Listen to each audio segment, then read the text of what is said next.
यहाँ पर थोड़ा सा ध्यान से देखिएगा, तो Zi आता है हमारे पास R1 in parallel with the R2 और Z0 हम लोगों को साफ साफ दिख रहा है RD in parallel with the R1। ये वोल्टेज डिवाइडर बायस है मॉसफेट के केस में, एम्पलीफायर के केस में सिंपल ये Z0 दिख रहा है RD पैरेलल RO और हमारे पास Zi दिख रहा है R1 in parallel with the R2।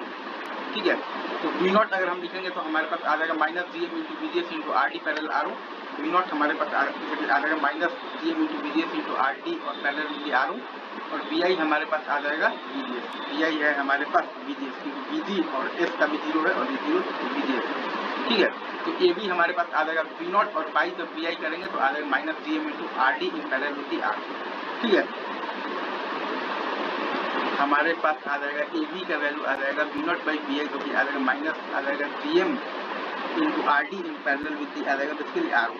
अब इसमें एक केस और आप ये भी देख सकते हैं कि अगर आपका RO जो है वो ग्रेटर दैन इक्वल टू है 10 टाइम्स RD, तब आप लिख सकते हैं V0 और बाई VI का वैल्यू आप लिख सकते हैं इज इक्वल टू आप लिखिएगा माइनस GM इंटू लिख दीजिएगा RD। ठीक है, ये आपका बेसिकली स्पेशल केस है, ज्यादातर आपका यूज में क्या आएगा तो यही यूज आता है, तो इसको भी आप थोड़ा सा देख कर याद रख सकते हैं। राइट, चलिए आगे बढ़ते हैं। थोड़ा सा ध्यान से देखिएगा तो ई मॉसफेट का ड्रेन फीडबैक वाला जो कॉन्फ़िगरेशन है, राइट, तो इसमें भी सिंपल कॉन्सेप्ट आपका वही है कि Z0 तो आपको साफ साफ दिख रहा है कि VI को जब 0 जब करेंगे तो RF RD और RO ये तीनों ही पैरेलल में आ जाएगा, तो Z0 हमारे पास आ जाएगा RD in parallel with RO in parallel with RF। अब हमें निकालना है V0 बाई VI और निकालना है Zi। तो II आपको साफ साफ दिख रहा है कि GM इंटू VGS और plus V0 by RD in parallel with the RO। तो II है GM इंटू VI क्योंकि VI बराबर है VGS के और plus V0 by RD in parallel with the RO और II को हम लोग लिख सकते हैं VI माइनस V0 और बाई लिख देंगे RF। ठीक है, और माइनस GM इंटू VI और वो बराबर है V0 by RD in parallel with the RO के।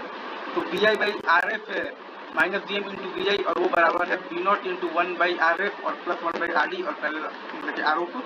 तो VI into 1 by RF minus GM बराबर है V0 into 1 by RF plus 1 by RD plus 1 by R0 के।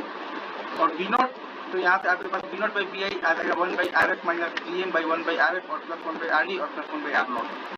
तो V0 और बाई VI आपके पास आ जाएगा 1 by RF minus GM into RF parallel RD parallel R0।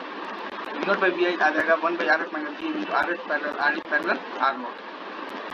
अच्छा, अब वही इक्वेशन से अगर आप ध्यान से देखिएगा तो VI into 1 by RF minus GM बराबर और V0 को लिख देंगे II minus GM into VI into RD parallel RO into आ जाएगा 1 by RF plus 1 by RD plus 1 by R0।